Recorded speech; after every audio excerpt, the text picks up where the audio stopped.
Belarus traktorlarining ishqibozlariga do'stlar, mana Belarusdan 3 xil yangi xil model kelibdi. Men uchalasini ham ko'rmaganman. Men uni ko'rganman. Turqi sal boshqacharoq bo'lardi. 1025-2 deganni turqi o'zgaribdi.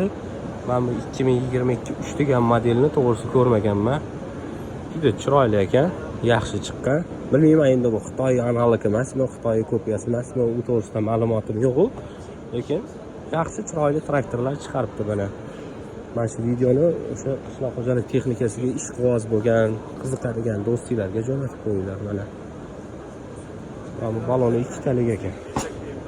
Mana bu endi o'zimizga eski tanish bo'lgan MT80 deydi buni. Eskidan bor bu traktor mana. Kim agar qiziqadigan bo'lsa, jo'natib qo'yinglar. Bu vyustga ertaga ham bo'ladi. Kelib ko'rib, ma'lumot olib, qaysidir ma'noda shu yerdan primoy xarid qilsalar ham bo'ladi.